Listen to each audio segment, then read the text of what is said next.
Hello, dans cette vidéo, je vais vous présenter une fonctionnalité disponible en preview sur Power BI Service. Il s'agit de la fonctionnalité Goals. Il faut savoir qu'elle est disponible uniquement pour Power BI Service, à savoir la version cloud de Power BI. Avec cette fonctionnalité, vous allez pouvoir définir des objectifs et des alertes sur les indicateurs de vos différents tableaux de bord.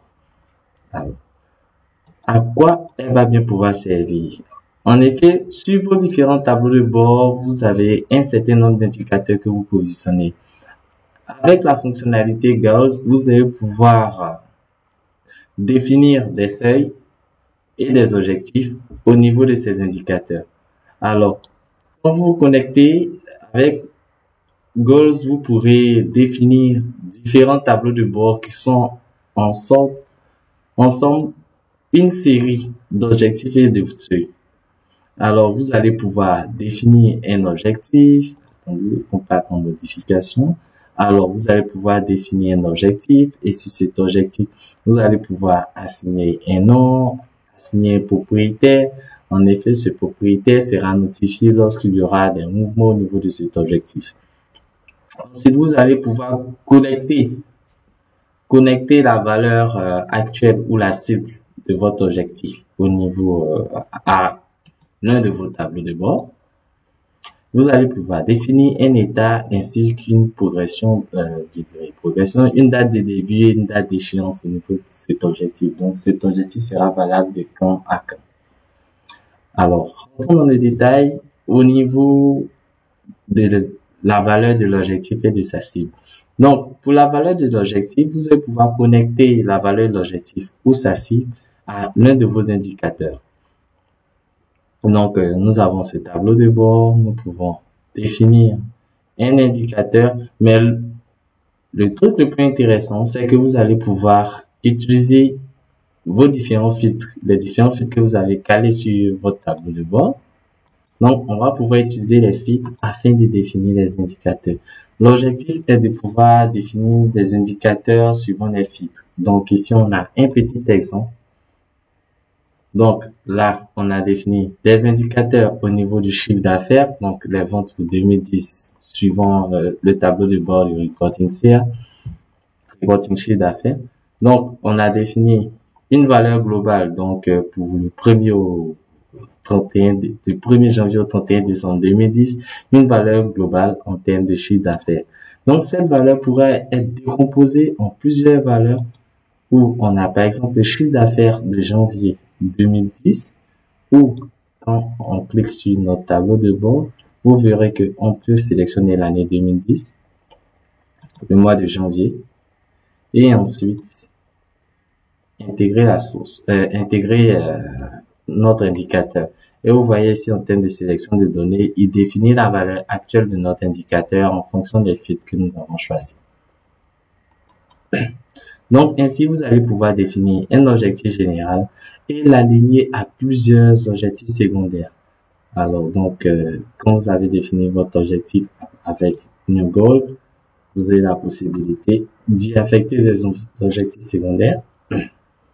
Add Subgoal. OK. Donc, ainsi, en fonction des filtres, en fonction des valeurs, la valeur actuelle sera toujours récupérée directement à chaque mise à jour de votre tableau de bord et elle sera comparée à la cible. Ensuite, on va pouvoir définir des états. Avec les états, on peut définir des règles d'état. Donc, avec les règles d'état, elles vont être déterminées en fonction des conditions qu'on donne. Ici, par exemple, si la valeur actuelle est supérieure à 100% de la cible, alors on passe en état terminé. Donc là, le premier exemple, c'est un exemple que nous avons mis en place pour le reporting CA. Donc, comme je disais tout à l'heure, nous avons les ventes globales pour l'année 2010 que nous avons décomposées en vente de janvier 2010 avec un filtre pour l'année 2010 et le mois de janvier au niveau de notre tableau. Voilà. Ainsi. Ensuite, Nous avons les ventes de février, février 2010, avec la possibilité, voilà, où nous avons récupéré le filtre, c'est quoi, sur janvier 2010 et le mois de février. Et là, nous avons même ajouté des petites règles où on dira par exemple que si la valeur est supérieure à 100% de la cible, donc si la valeur du chiffre d'affaires est supérieure à 100% de la cible, alors euh, le goal passe à l'état terminé. Par contre, si la valeur est inférieure à 100% de la chiffre, 100% de la cible, et que la date est c'est-à-dire est supérieure ou égale au 31 janvier, alors il passe en retard. En effet, en retard concernant le chiffre d'affaires parce que l'objectif n'a pas été atteint. Voilà, donc ici, on est en retard parce que l'objectif étant de 400 millions, on a 348 millions. Même chose ici en retard parce que la cible étant de, je dirais, de 400 millions, on est à 379 millions 400 000. C'est ça, 379 millions 403 790. Ok. Donc, pour ce premier exemple, nous avons utilisé le tableau de bord reporting CA. Là, on a des exemples d'objectifs qu'on va définir et chaque fois que l'objectif sera atteint ou bien chaque fois qu'il y aura des mouvements sur l'objectif, on a l'état qui va nous donner une situation. Ensuite, on a défini des exemples d'alerte. Là, pour cela, on a utilisé un de nos tableaux de bord qui est l'analyse des présences, qui va vous permettre d'avoir un peu une analyse globale des présences au niveau de vos différents employés. Dans ce tableau, du moins ce tableau de bord enrichi de nos objectifs et seuils, on a défini d'abord la première alerte sur le temps de présence.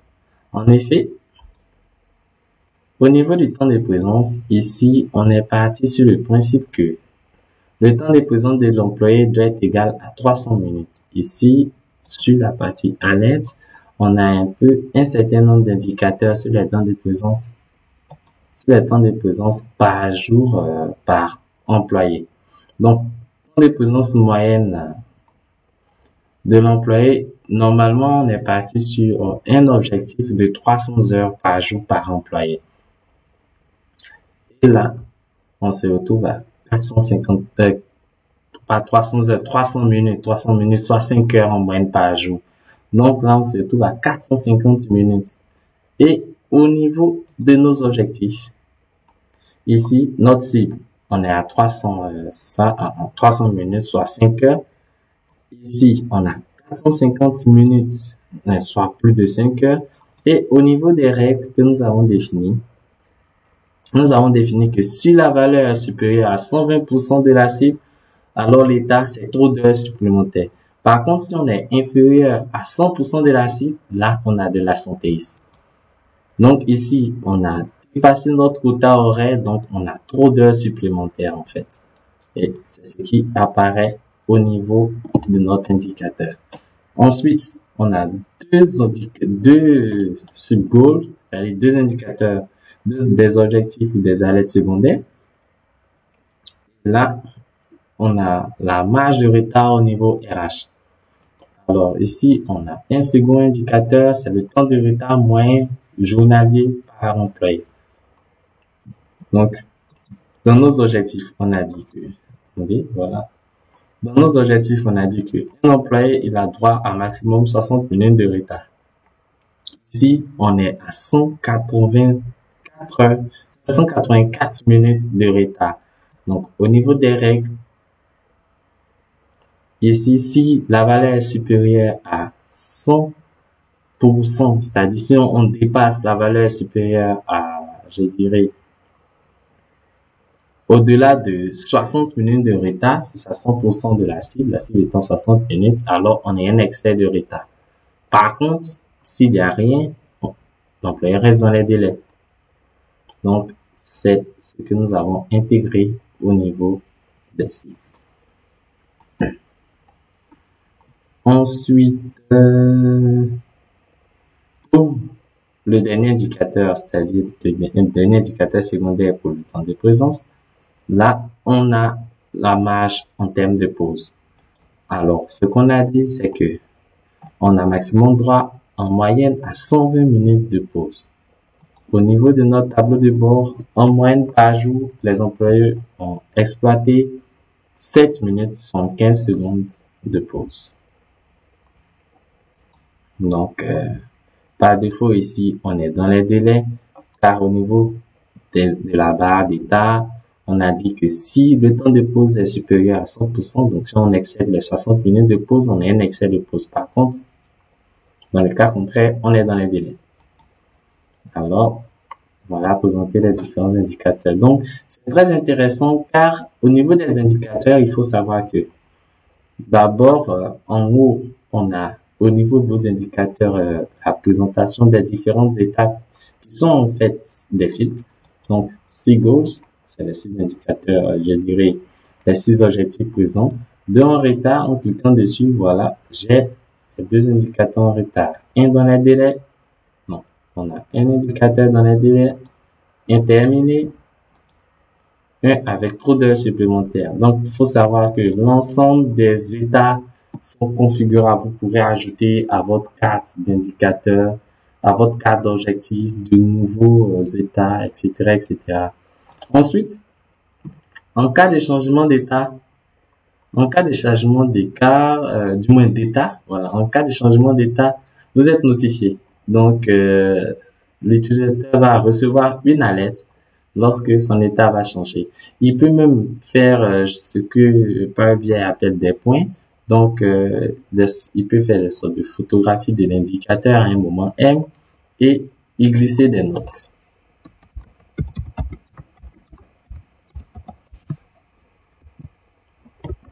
Alors, donc déjà, donc vous allez pouvoir glisser vos différentes notes et observations en fonction des résultats et ainsi tous ceux qui auront accès à la carte des indicateurs pourront voir un peu vos notes et être notifiés au besoin. Donc voilà, je dirais dans les grandes lignes, les différentes possibilités. Donc là, on a le détail. On a aussi l'historique des changements d'état. Bon, on peut aussi rapidement modifier les règles d'état et avoir un paramètre concernant le suivi.